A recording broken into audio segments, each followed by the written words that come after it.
thank you very much.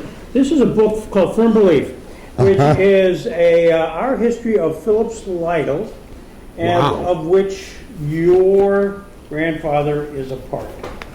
And I would hope so. And at some point, we're going to actually show you some stuff from our archives, which include his signature back in, this is 1856.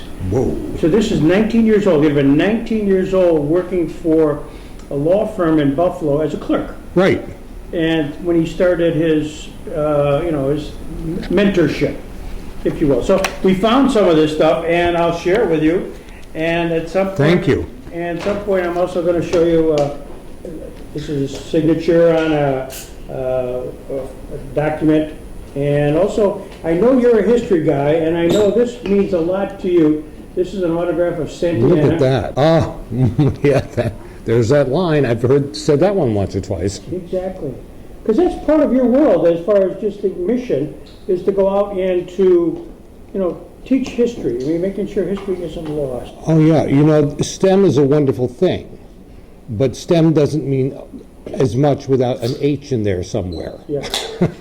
And you got to know history, and it's a cliche, but of course cliches wouldn't be cliches unless they were true. Right. So.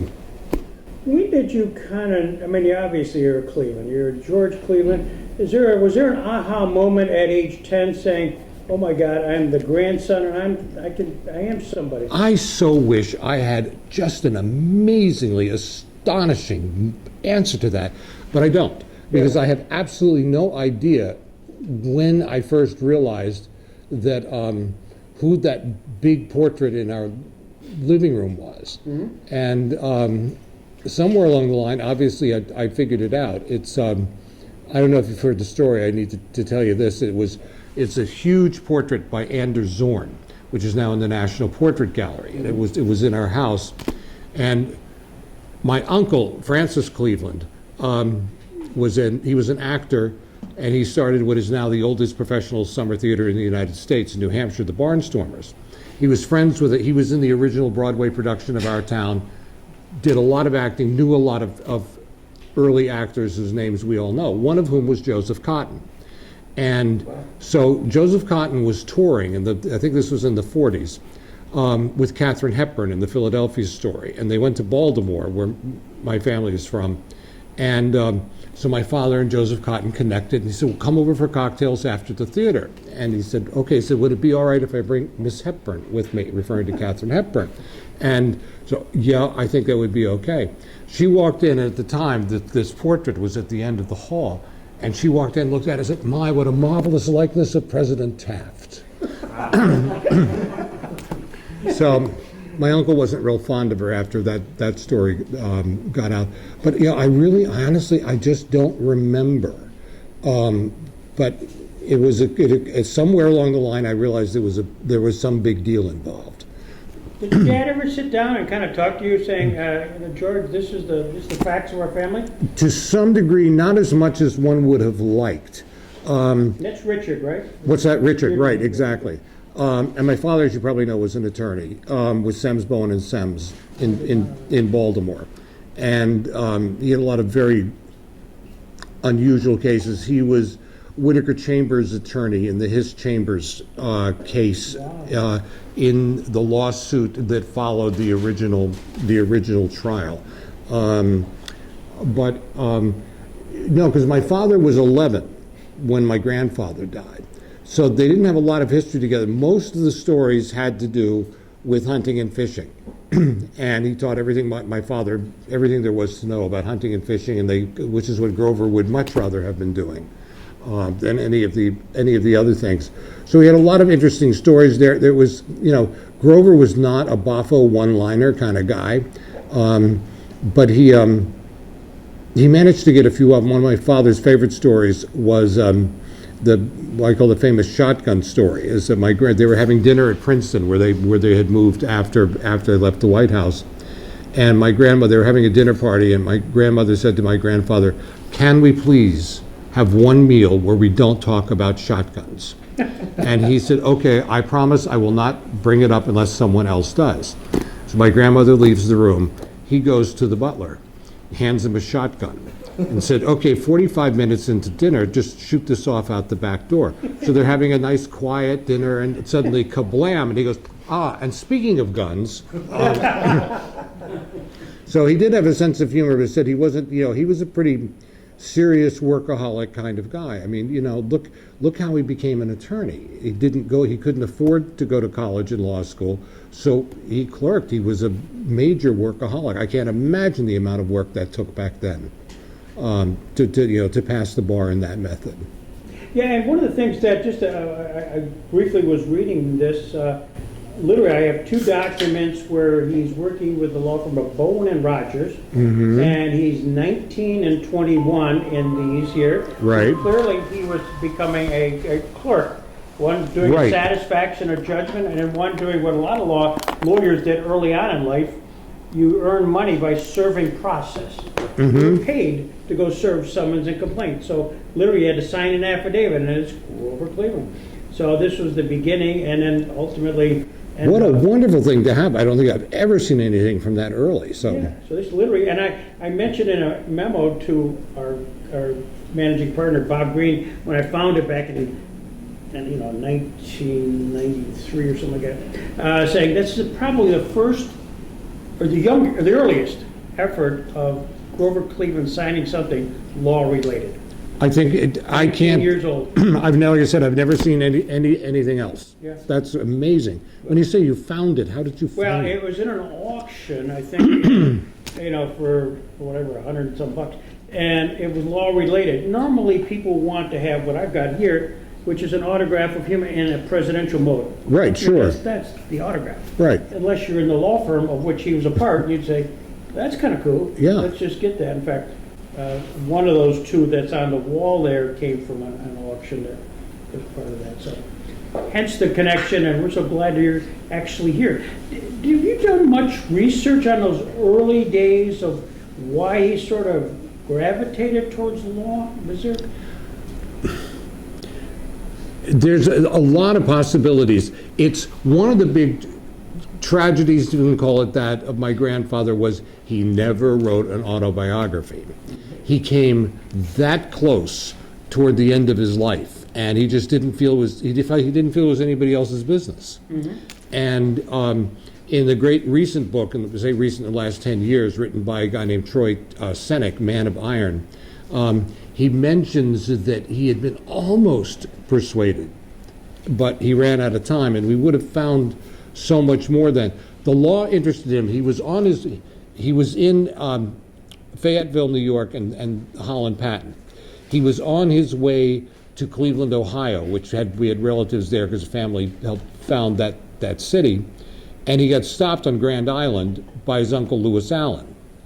And Lewis Allen convinced him to help him make the records of the herd, whatever kind of odd cattle it was that Lewis Allen was raising. And I think somewhere in there he got bitten by the buffalo bug, something I can associate with. And he stayed, but the law interested him, because Buffalo back then was a fairly wide open town. And he became an assistant district attorney, but he enjoyed the law, and I can't remember, would it have been Blackstone? Am I making that up? Sure. Yep. That he studied and just about had memorized. But his two Bibles were the Bible and the Constitution. And because the Constitution is what guided his public service throughout his life and his law service as well. And he was tough but fair, and he loved it. He stuck with it. He, as you know, he was he ran for district attorney. Did not win that one, but then he became sheriff. And of course, there's the famous hanging story, and which is now finally Jeopardy has finally decided they can be a little edgier. It used to be Jeopardy's big Grover question used to be who was the only non-consecutive president. Now he's the first, so it's kind of lost a little cachet there.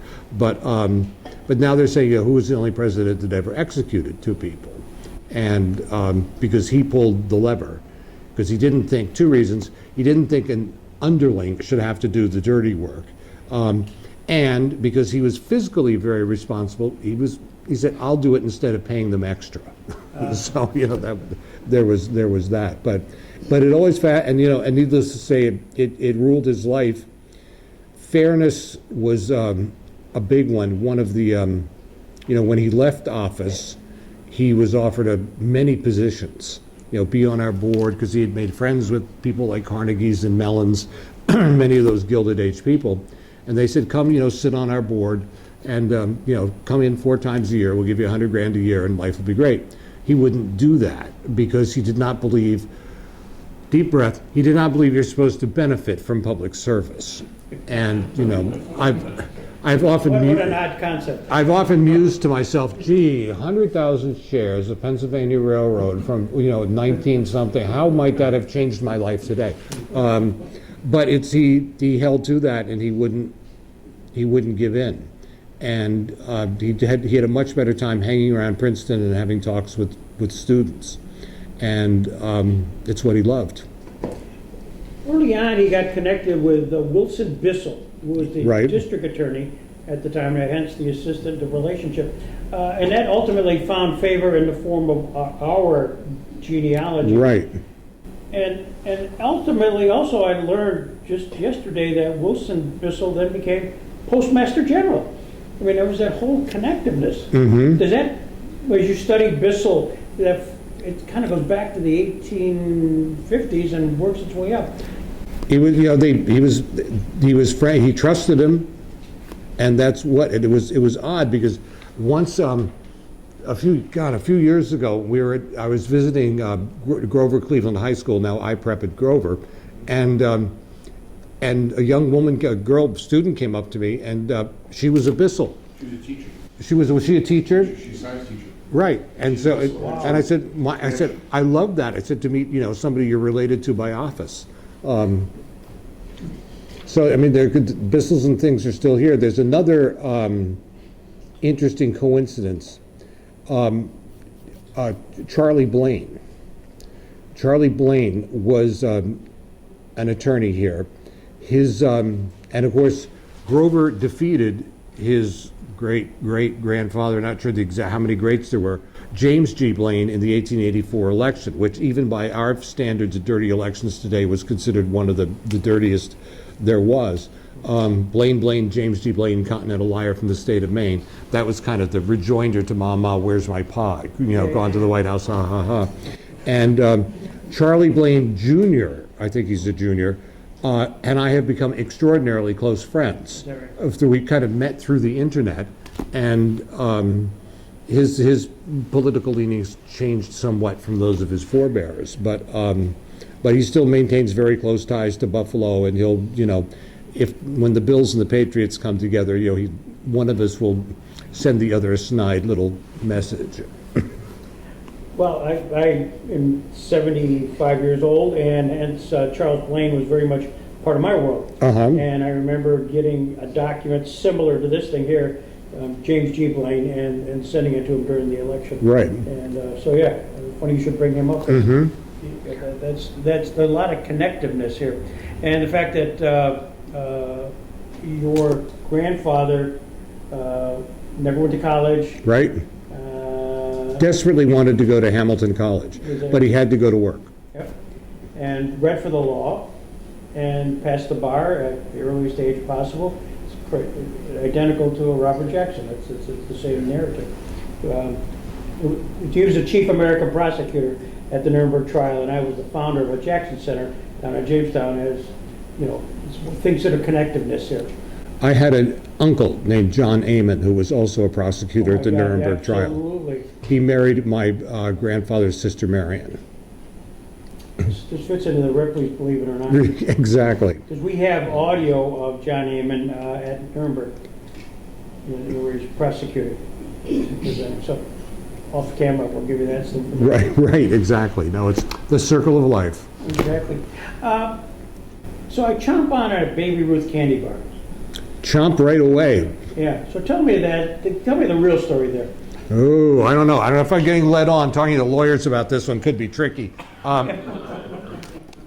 The story goes that during the interregnum between Grover's two terms, and it might have been 1893. I can't remember the exact year that she was born, but they had a daughter. Their first child was named Ruth, and Grover and Frances, my grandmother, were still darlings of the press. It was very similar to kind of a Charles and Diana situation. You had the age difference, and so this candy appeared called Baby Ruth, and a big deal was not made out of it for a while until this baseball player came into play. Now, there are advertisements for the Baby Ruth candy bar that exist prior to George Herman Ruth picking up a baseball bat, and so there was some legal action taken, if I recall, by the candy company at the time. I can't remember if Curtis Candy still owned it back then, but the Babe Ruth contingent eventually dropped the suit. I had a niece named Ruth Cleveland who wrote to the Curtis Candy Company more than a few times. She wanted residuals or just free candy bars, but she didn't get it. And when I talk to school kids, that's usually one of the more amazing. That's the thing that sticks in their mind. But then I always, of course, also have to mention, for the teachers' benefit, because not all the kids have seen it, is, of course, the prominent place that Baby Ruth had in the movie Caddyshack. Mm-hmm. Well, people can identify with that. Exactly. So it is, and still, every time I go, trying, if I can find a nice big bag, if I go someplace, I'll take a bag of Baby Ruth with me. So, and my daughter's middle name is Ruth. So. Perfect. So what's the biggest misconception about your grandfather? The biggest misconception. Well, oh boy, it's interesting. Nobody's ever put it to me quite that way before. There's still a mystery surrounding the famous illegitimate child issue. One that I would someday like to settle. I don't have a dog in the fight, but it's a history mystery. And, was it a cover-up? Was Grover, a nasty, misogynistic advantage taker of young women? Well, there was in fact a child. The mother named the child Oscar Folsom Cleveland. Oscar Folsom being my father's law partner, as well as my great-grandfather. So, I may have some cousins around somewhere. He said, tell the truth, but I can't find anywhere exactly what he meant by that.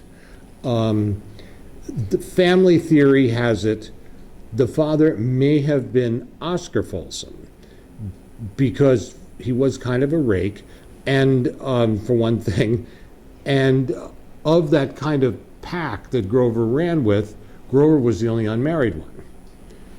And so there's, the combination of that story, which of course had a major effect on the 1884 election, not major enough to make a difference, because also the woman, Maria Halpin, later recanted the story, which a lot of people leave out because it's not fun when you recant the story. And so it's kind of thing, we'll just see what happens there. But the child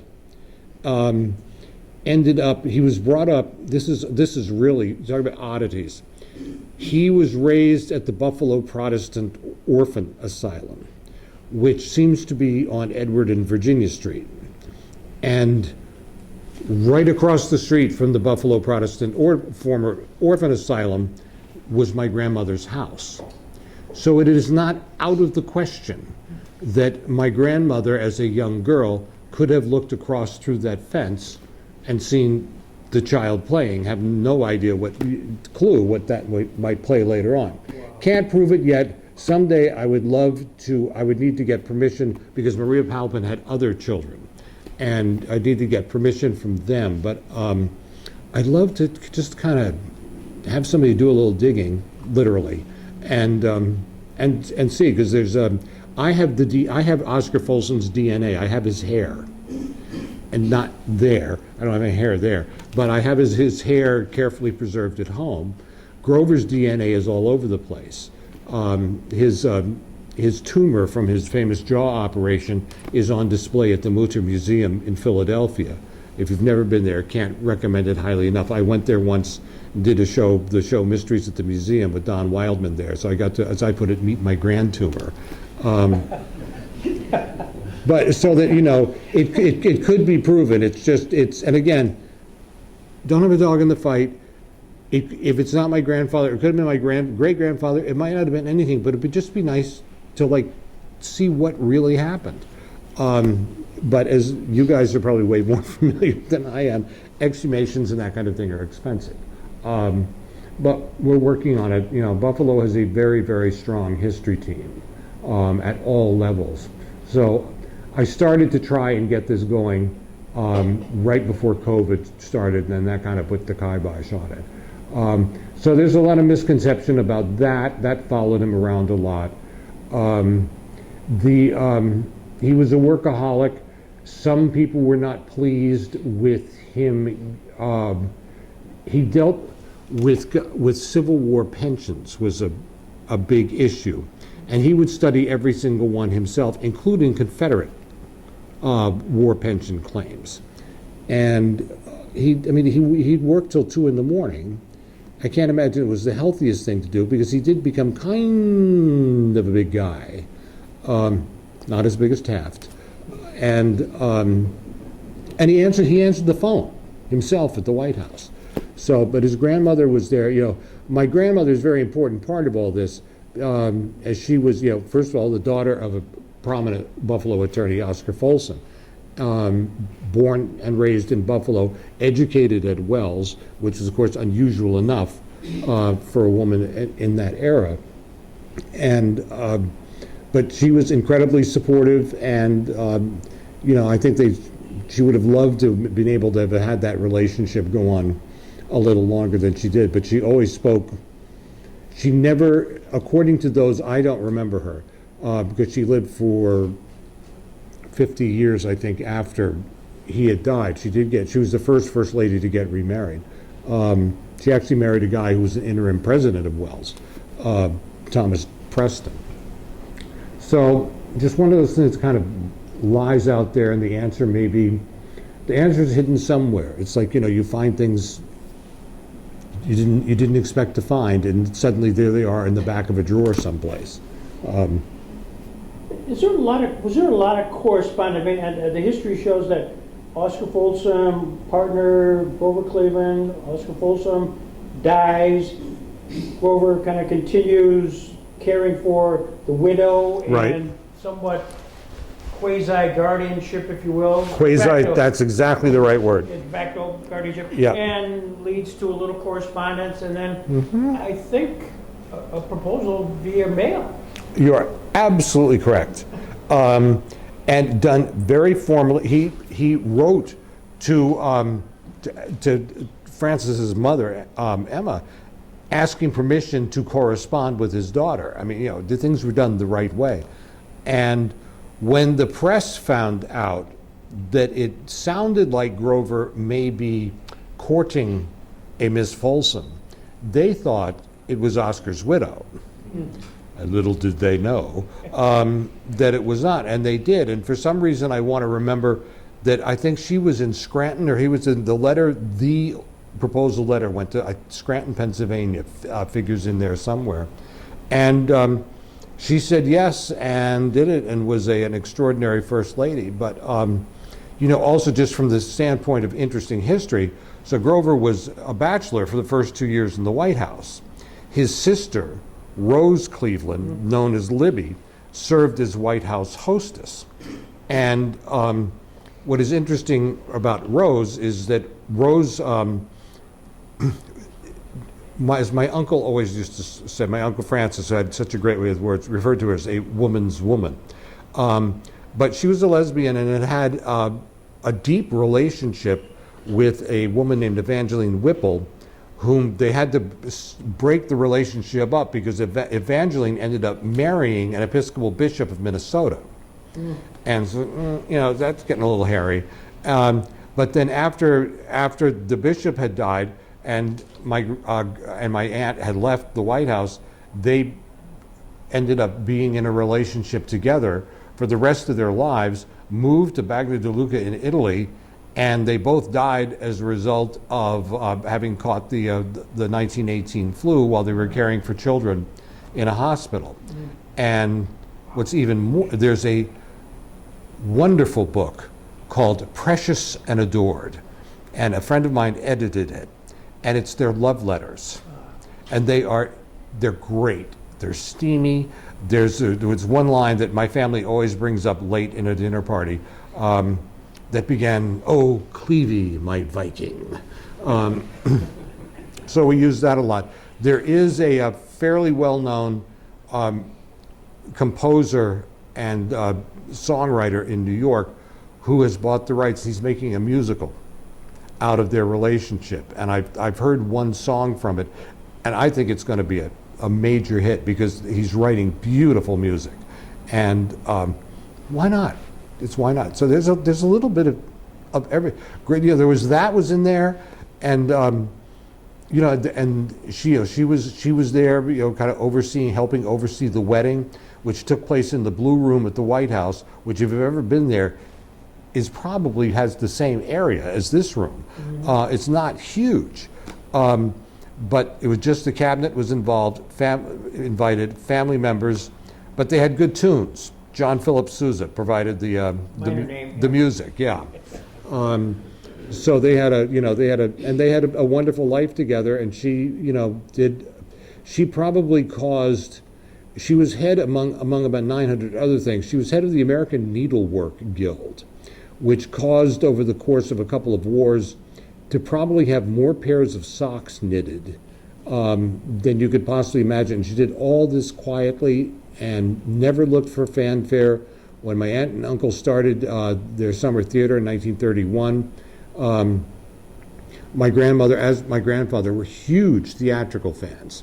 And she'd go down and help take tickets, and people would go up to this theater in this tiny town in New Hampshire where I live, and they had no idea it was the First Lady taking their tickets. So she was, I sort of just missed her. One of my older sisters, one of her most prized possessions is a picture of her being held by my grandmother when my sister Fran was 2. And your sister was named after? Oh, we have Francis's and Marians just are all over my family because my family originally had a house on Cape Cod in Bourne on Buzzards Bay. 2 things happened. One, they built the Cape Cod Canal through the front yard, so that was kind of a bummer. Then when my Aunt Ruth, Baby Ruth, died, she died in a diphtheria epidemic in 1903 or 4, and there were just too many sad memories. So they eventually ended up getting rid of the house on the Cape. I kind of lost track where I was going with that, but Francis's, all the Francis's. All the Francis's. Well, the Marians in my family all use the male spelling, which is from Marion, Massachusetts, which is named after the swamp fox. And the Francis's just kept appearing. I mean, my uncle was a Francis. I have a sister Francis. I don't know how. I've got a niece Marion. I might have 2. There's a lot. I'm into great nieces and nephews now. That's one thing about spreading your family out. So there's a lot of them. But do I have a definitive thing that says yes? My Uncle Francis was named for his mother. I don't have that. But just one other kind of personal note about that. In their house in Princeton, when my grandmother was on the 2nd floor of the house nursing my Uncle Francis, my infant Uncle Francis, Ruth was on the top floor dying of diphtheria, and she wasn't allowed to go see her because it was such a contagious and terrible disease. And I just cannot imagine what that imagine what that must have been like to not be able to be with your dying, because she was, by all accounts in the pictures I've seen, just, gorgeous, outgoing, wonderful, wonderful girl. Do you ever look at your interviews that after you've done and wonder, I am really a good interviewee? No, what I usually do is look at him and say, I can't believe I frickin' said that. That's my usual. Really are. Right. That's my usual question answer. But no, I do know a little bit. But the thing is, I keep learning. You're never going to know. I mean, any of you, I don't care how much money you guys have all spent on Ancestry.com, there's always something new. And I keep finding new things out all the time.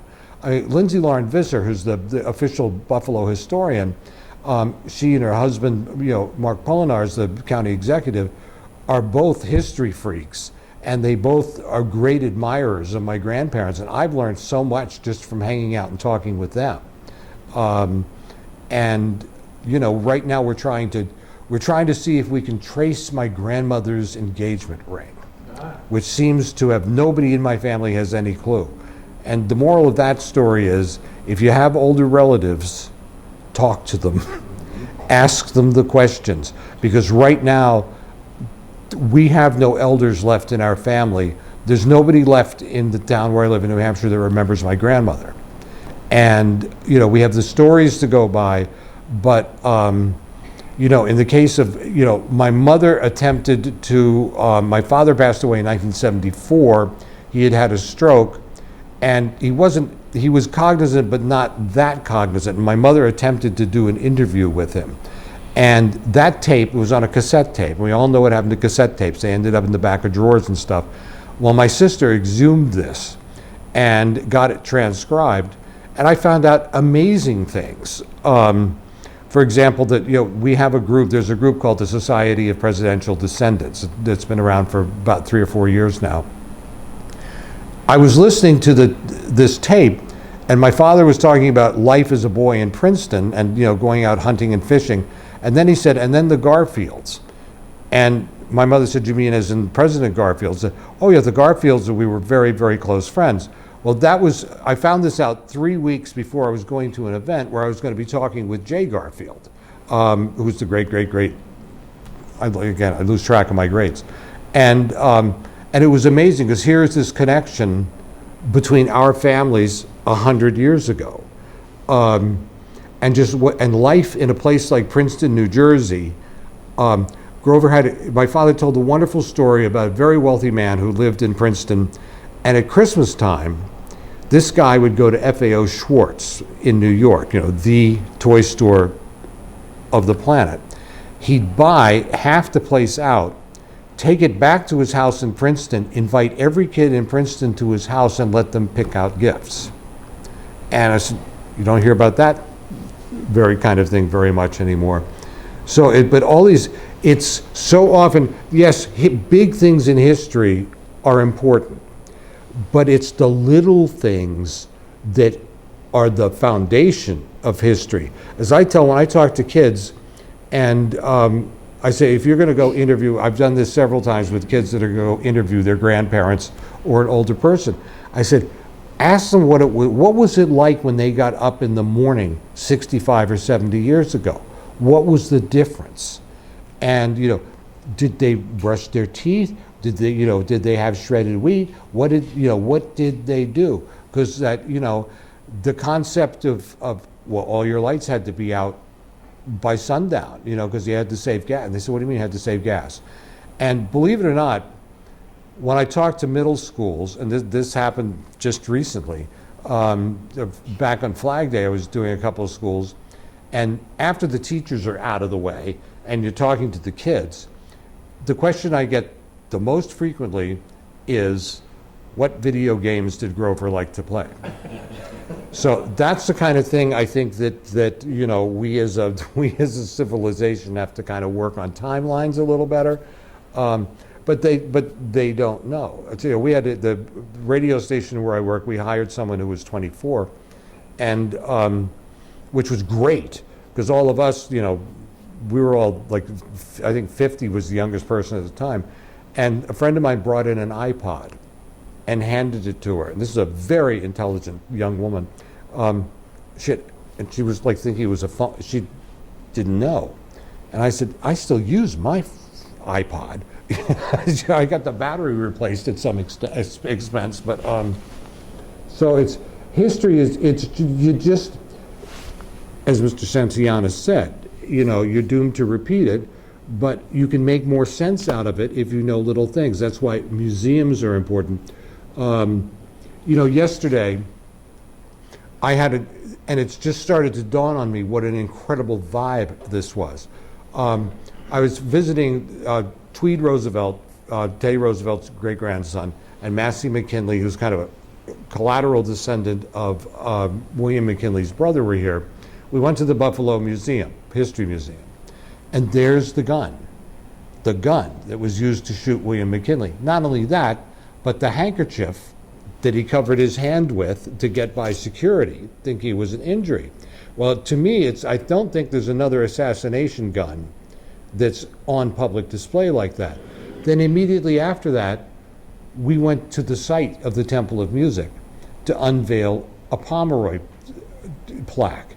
And I said, now that's pretty full circle. We're there, we see the instrument of death, and here we are at the spot where it happened, and here are descendants of two guys who's, as a result of this incident, changed the world. That's one of those historical connections that just blows me away, because there is so much that is connected. And it's one of the cool things about Western New York, because so much happened here that changed everything that we know, not the least of which is the Erie Canal, and that changed everything. And it's fun, and it's people like my friend Rich Pizak, on the Erie County Historical Commission, on the State of New York 250th Commission, that he's been working at for years. We kind of have this thing about believing in vibrational history, that you can learn the presidents in order, and you can recite this document or that document, but when you're standing in a place and you say, do you know what happened here? What happened here? The kids can sometimes begin to pick up on the vibe. There is no more scientific term I can think of than the vibe. Oh wow, this happened here. And if you've got a class, 60% of them are going to remember this spot and what happened there for the rest of their lives. And that's the value of history. It's also what makes it fun. History is so not fun, and there's people like Rich that have made it fun. And these kids remember it. And I've worked with National History Day in New York since 2009, I think it was. And when Rich kind of tricked, I didn't really fully realize they wanted me to do the keynote address.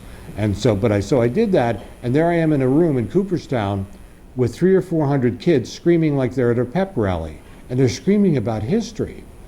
And my thing, and I still use this all the time, how many of you guys that win something here at National History Day, when you go back to your town, are going to have fire trucks lead you back into town, like your football team? Or are you going to meet the mayor? Is anybody going to really give a dingo's kidney? So no. So we've got to change that, because so much of what I'm seeing today that I don't particularly agree with and think could be done in a kinder, more gentler way is the result of people not understanding history, or at least having a vague knowledge of historical events. And it's fun, and I happen to be in a great position. To me, a lot of this is totally self-centered because I love it. And just having to be the grandson of a president does put me in a fun position to be able to learn more things. But I also realize that I am kind of a dinosaur. And, it's, I'm a historical freak. And there are only two 19th century presidential descendants left alive, me and my older sister. And so it just, I said, study history, and I knew a guy by the name of Jamie Humes. This man was an amazing man. He was a history professor, amazing public speaker, could do a Winston Churchill imitation that defied all description. He also co-wrote the words that are on the moon. We come in peace for all mankind. It took 3 people to do that, but he was one of the ones to do that. And we talk about history, and he would just always do his Churchill thing and just say, study history, for in it are all the secrets of statecraft. And that pretty much does it, although you have to explain to most people what statecraft is. But,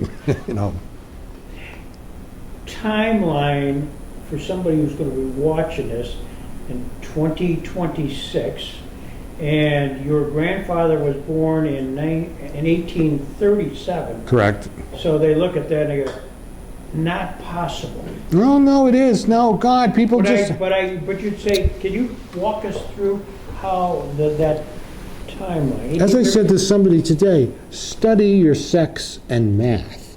That's how you do this. It's really very simple. Grover was born in 1837. He married my grandmother in the White House in 1886. She had just graduated Wells. So she was 21, and I explained, that it had been done properly. And so he was, 48, 49 at the time.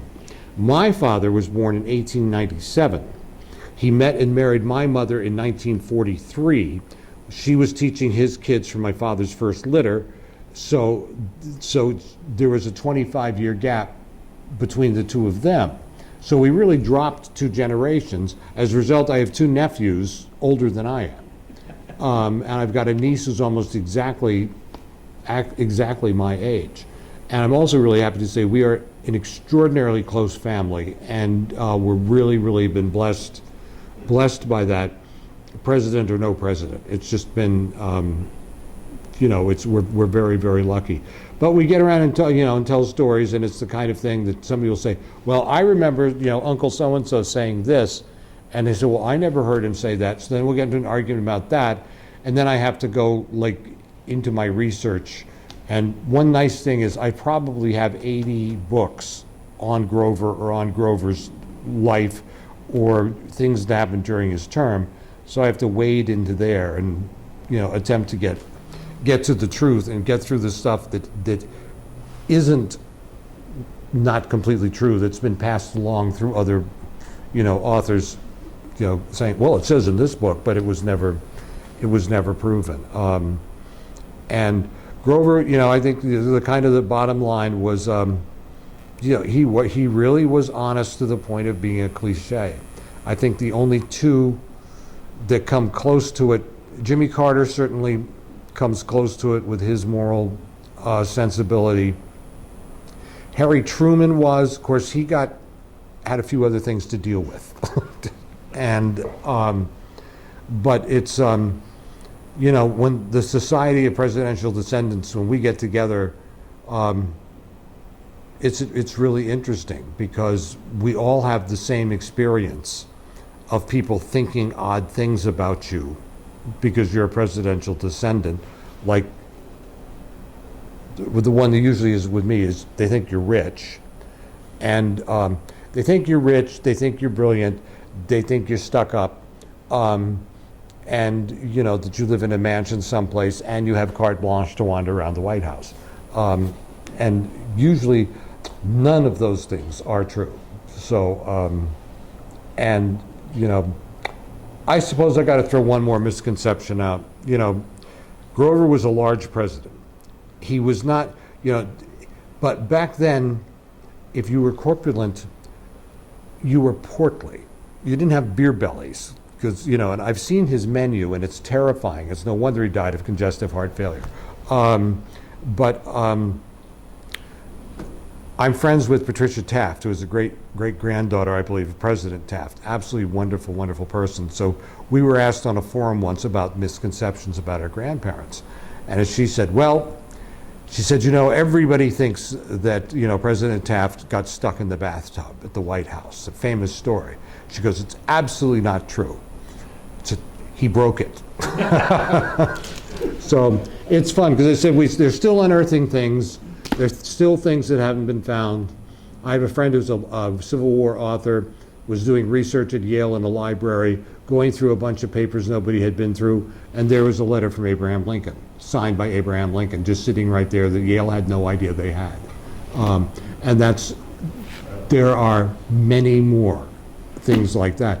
In the Historical Society in the tiny town where I live, we had almost all of Grover Cleveland's papers, because he believed a president's papers were his own. So this stuff got sent to their house in Princeton. Some went to the university after they moved out of the house in Princeton. The rest went in the attic of our family house in New Hampshire, and it just sat there in crates, getting mouse-eaten and leaked on and everything else. So finally I got someone from the Historical Society, and I spoke to my uncle, and I said, we got to do something with this crap. It can't just be sitting here. So we sent it to them. They went through it. They found a letter from Rutherford B. Hayes to my grandfather, obviously written very close to the end of Rutherford B. Hayes' life. So things are still there to be found. I don't want to encourage hoarding, but look through stuff before you dump it out. You never know. Wow, this has been spectacular. Thank you, and hopefully that book will be added to your library. Absolutely, positively, yes. A little piece of this puzzle here, which connects him with Charlie Blaine, and we'll make sure you get copies of this here. Oh, wow, that'd be great. All in. Yeah. So fantastic. So, yeah, absolutely. Grover loved the law. I realized that probably the second biggest, group of people in the world to make jokes about are attorneys, if not the first. But he loved it. He believed in the sanctity of it. As I said, his absolute bottom line, even though it was not always popular, was the Constitution of the United States. And the Erie County Historical Commission has put out copies of the Constitution. Well, I went to a wedding recently. It was a nice bipartisan wedding, but every single wedding place had a copy of the Constitution, a pocket copy of the Constitution on it. So, and with the Constitution being kind of thrown around in odd ways lately, I think it's a really important thing for people to read and find a way to understand what it says, as sometimes it is a little difficult for the average person to understand. But thanks Phillips Lytle for having this wonderful room, and I see you've got a great cartoon over there, and having this collection and kind of keeping on the tradition, because I think he'd be very pleased. Before we started the camera, you did look over my shoulder and looked at a cartoon, and you were talking about how name, image, and likeness, which is a thing in college sports today, how he really reacted to having his image and likeness being used to commercialize. Right, particularly my grandmother, because my grandmother was by all standards an extraordinarily attractive woman, and so everybody just said, oh, well, we'll put a picture of her in one of our corsets or wearing our hat and whatever. And he wrote a few, and I think it's easy to access if somebody wants to read about it in more depth, but about making that not legal. Of course, now some of this stuff, if you can find it, sells for gazillions of dollars. There's a wonderful ceramic tray for some kind of, I think it's liver pills, that I had once. I sold it to someone, and buyer's remorse instantaneously. But there's stuff everywhere with their picture on it that's still there. But yeah, he tried to get that to stop, but not so. But Baby Ruth lives on. Thank you. I'm delighted you're living on. Well, thank you all so much. Thank everybody here at this great firm for doing this and inviting us here today.